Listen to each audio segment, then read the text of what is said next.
Hello, my name is Jimmy, and today you join me in the 2020 Mercedes-Benz CLA 45 AMG. This is truly special.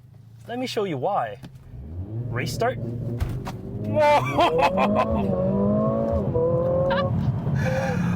Whoa, that is quick. Woo!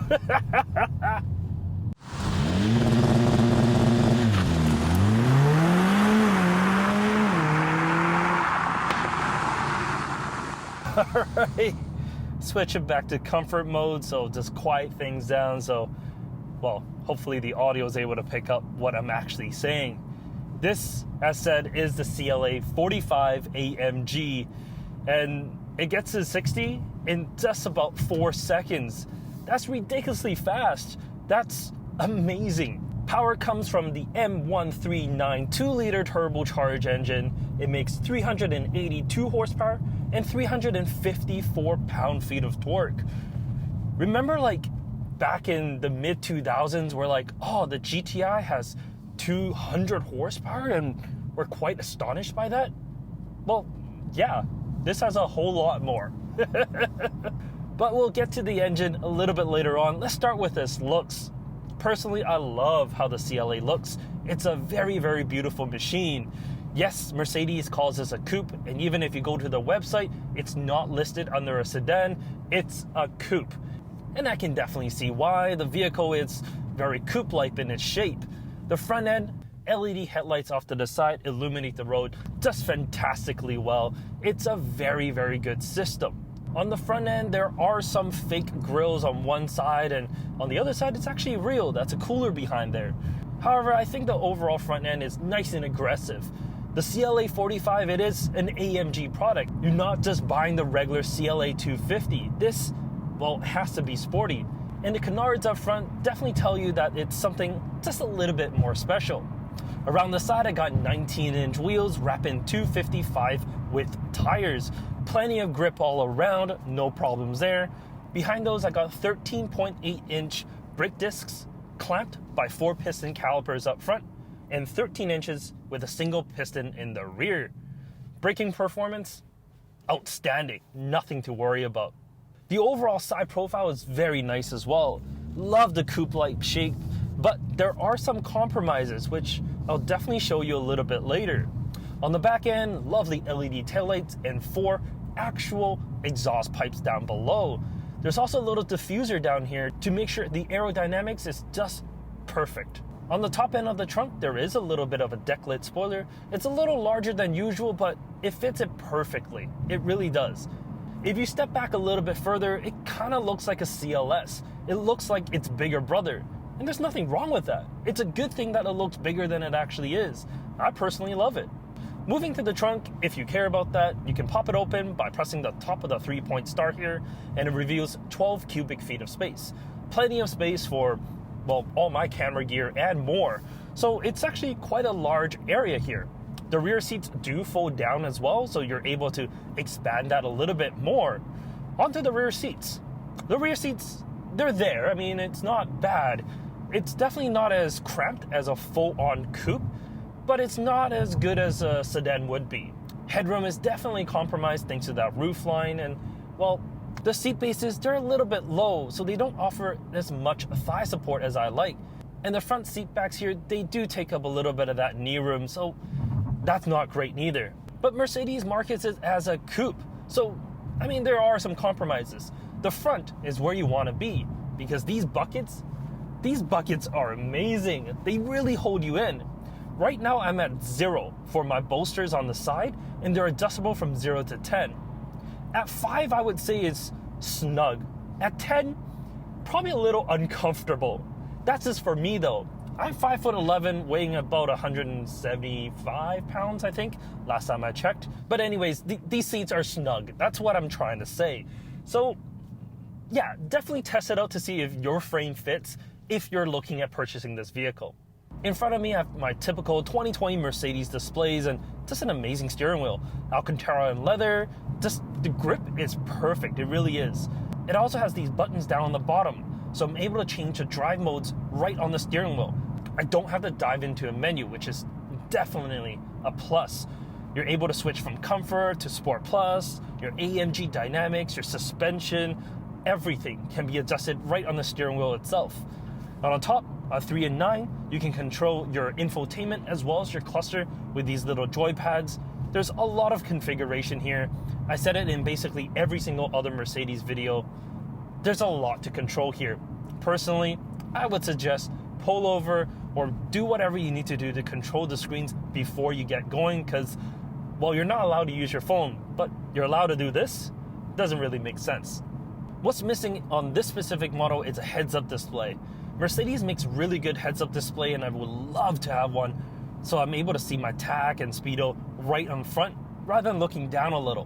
But this display with the Super Sport mode that I have on actually works really well. It tells me exactly when to shift, and, well, everything is bright, big, and legible. The infotainment is, well, very similar. It's the MBUX system. You have 4 ways to control it: voice, touchscreen, trackpad, as well as a little trackpad on the steering wheel itself. There's Apple CarPlay and Android Auto. It doesn't expand to the whole screen, but that's fine. It's still a good display overall. It's just, there's a lot that you can dive into. But what's nice is, because it is a Mercedes, they're like, hey, you know what? We've done a lot in there. Let's have dedicated climate control. And that's exactly what it has right underneath. So you can still control all your temps with ease. That I definitely do like. Lower down in the center, I have my Qi wireless charger with a little arm that can hold it in place if I need. There's dual cup holders and the large trackpad that I told you about before. There are also dedicated controls just right off to the side of the trackpad to control like vehicle modes and whatnot. And there's even more buttons at the palm rest. So you're really able to have all the different settings that's on this vehicle just right from your hand here. As said, the engine has 382 horsepower and 354 pound-feet of torque. No, this is not the CLA 45S, which gives you 416 horsepower, but unfortunately that doesn't seem to be coming to North America. We'll just have to make do with 382.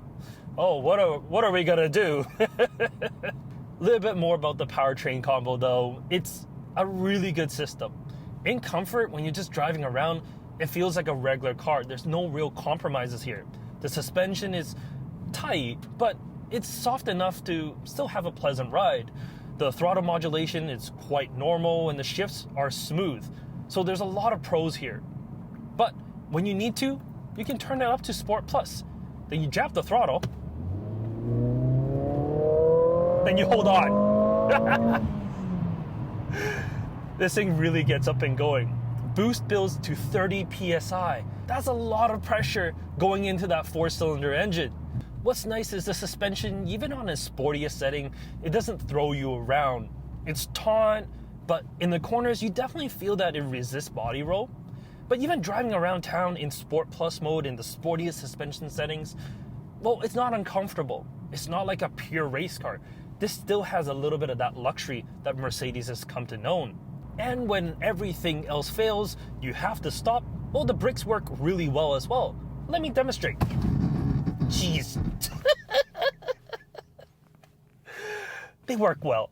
There's no problems. Those 4 piston calipers up front, they do stop you on it. Well, not on a dime. On a whole lot of dimes, but it still stops you really, really well. All right, let me pull over here. Just go over this CLA 45. Park. This is an amazing machine. It truly is. The CLA 250 I drove last year was very comfortable, very ordinary.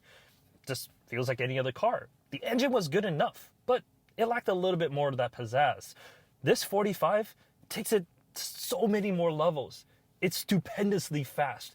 It's great in terms of handling. Yeah, there's compromises in terms of its overall size.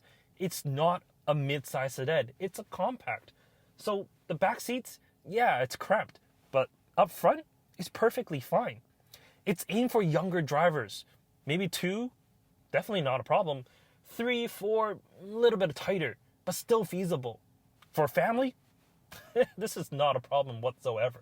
There's even latch anchors on the bottom, so you're able to put child seats in, and the trunk is big enough for a stroller. So it's the perfect rounded vehicle. But there's one thing: price. as tested, this is kind of pricey. On the Mercedes USA website, I couldn't get a pricing. It says, well, not available at this time, but I do have the Canadian pricing. This, as tested, is 77,500 Canadian dollars. The base price for a CLA 45 is 60,000 Canadian. That's quite a bit. I mean, as spec'd as everything we have here, it intrudes the C43 AMG. Sure, the C43 AMG is a little bit slower, but it's a full C-Class. It's bigger, and it gives you a V6 under the hood rather than a 4-cylinder. Yeah, the power's not the same and it's slower, but it's a C-Class. And you can get a C63, the V8, and that's $76,000. But yeah, that's the base model. You're probably going to add options and you're going to stack things on, and sooner or later it's a $100,000 vehicle. So at 77, is this a good deal? It's kind of hard to say. I was going to say this is quite exclusive, but it really isn't. I was driving around the entire week and I noticed like 8 of them so far.